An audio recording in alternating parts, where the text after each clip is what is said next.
Hello everyone and welcome back to Happy Farm Life. My name is Dr. Sierra Richard. I'm a pharmacist dedicated to helping you live a happier, healthier life. In today's video, I'm going to be going over if virtual midyear is worth it. So for those of you who don't know, ASHP, or the American Society of Health System Pharmacists, hosts a meeting every year known as Midyear. And Midyear is the biggest pharmacy event of the year, every single year. It is a huge conference where pharmacists from all over come together, and the main reason students like to go is because of the Residency showcase. This is where all the programs across the country are in one place. You can talk to them, you can talk to current residents, you can talk to the preceptors and the residency program directors, or the RPDs, and you can kind of get a feel for the program and decide whether or not you want to apply. So it's a really great way to narrow down your list, because on paper, a lot of these programs look super similar. So I'm going to do another Get Ready with me and get ready and talk to you about why I think virtual midyear is probably going to be worth it. If you are interested in programs outside of your state, I don't think the fact that midyear is virtual changes the fact that it's important to talk to programs.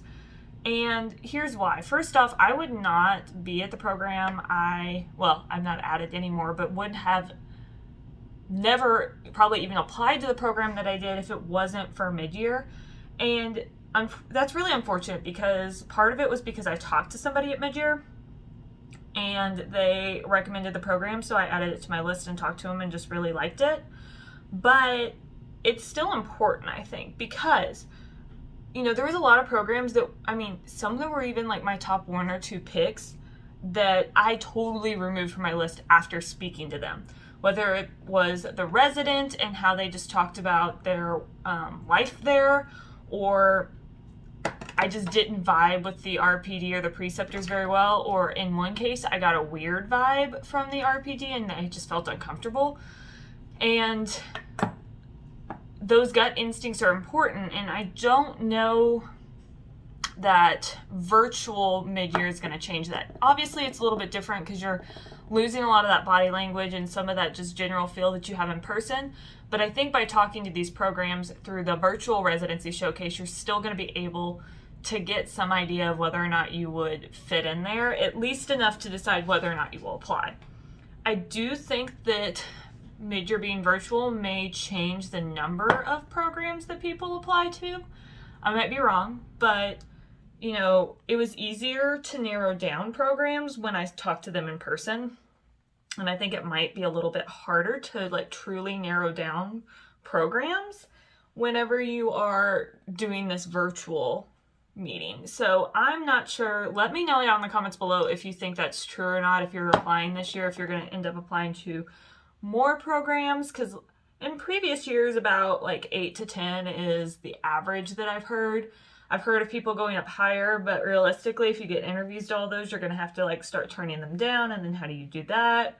And it puts you in an awkward position. And also, you need to narrow it down more if you can previously, because especially if you go to midyear, you've had a chance to talk to them. You should know what the difference is between one program and another, if it's really meeting your needs. Because on paper, a lot of these programs, like I said earlier, look very, very similar.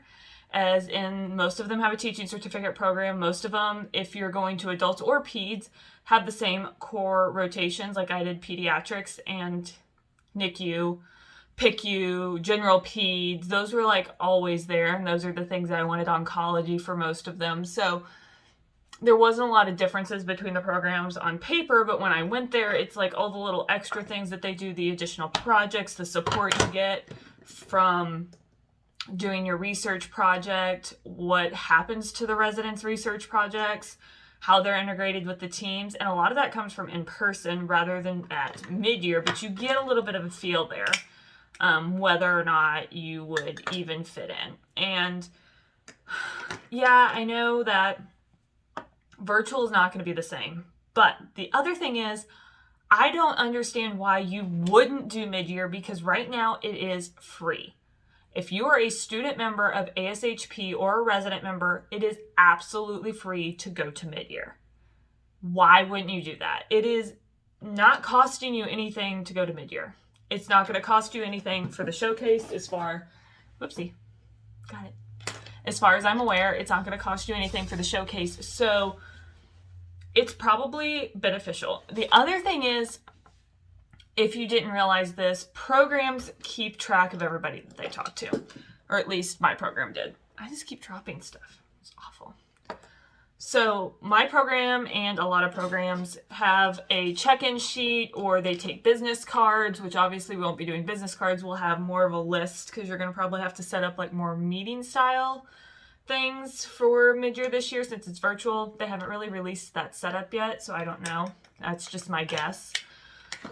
But we would know who was interested. And so if somebody applied and we had never talked to them before, it does kind of raise a red flag, because it doesn't necessarily mean you have to go to midyear, but emailing or discussing with somebody about the program, I feel is very important and kind of raises a flag of like, how interested are you if you've never reached out to anybody who's here? Because every program is very different, and what we have on paper we can elaborate on and see if it's a good fit for you. Because some teaching certificate programs, you don't have to teach a lecture in front of students. You can do anything, but if you're really interested in students, you want to have a program that allows you to teach students. Or if you need to precept a student and maybe your teaching program doesn't offer that, or your program doesn't offer that. So those are the little things that make the difference on whether or not it's where you want to go. So I think it would be hurting you if you didn't go to midyear this year, even though it's virtual, especially if you're going out of state. I think it's even more important. If you're wanting to stay in state, I don't know what's going to happen this year. It may actually still be very important, because in previous years there's been like local showcases, and you can talk to local programs without going to midyear and out having to go all the way to, LA or Orlando or any of the other places that they hold midyear. But this year, I don't know what's going to happen with local showcases. There's some options out there, but it may still be beneficial this year to do a virtual showcase at midyear and meeting with them at midyear versus doing so at a local showcase, because I don't know if they're going to happen. So those are kind of my thoughts. My tips for midyear is similar, and I will maybe do another video on this or do a post on Instagram. So if you're not following me on Instagram, make sure you change that right now at Happy Farm Life on Instagram. You can find me there, and I post a lot of stuff for students there as well. But things may change, and I will add to that if it's true. But just be yourself, talk to the program, ask questions that you can't get online. I cannot stress this enough. If you can find it on their website, don't ask it, because it's just annoying. I'm going to be honest. Being on the other side, it's annoying when people haven't done the research. The other thing that I hope goes away that people have done in the past is they will talk to a program that they're not interested in at all, and they ask really dumb questions, usually because they don't know anything about the program, and they're doing that because of nerves. I don't think that that's really going to be an option this year, but if it is, don't do that. Just pick a program that you're less interested in.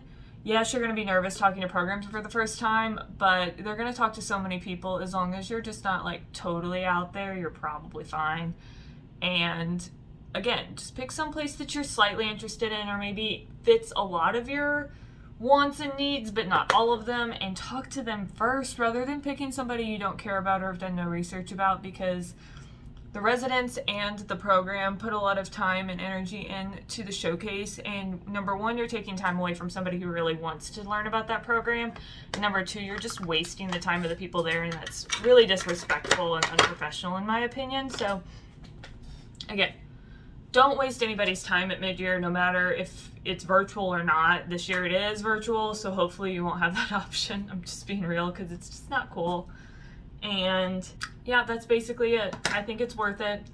I think you should go sign up, do it early bird, get the free registration, and get the most out of midyear, because it's not just the showcase. Midyear has a lot of beneficial programming and CE options. I mean, if you're not a student, then CE doesn't matter as much, but you could still learn a lot of things that may be beneficial in your future rotations or where you're going to go do residency at. So it's definitely important that you maximize your experience with midyear this year.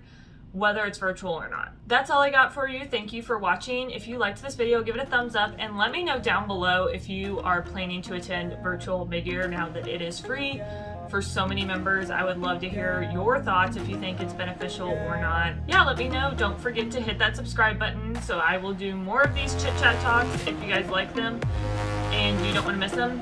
Hit that subscribe button and I will see you guys next time. Bye.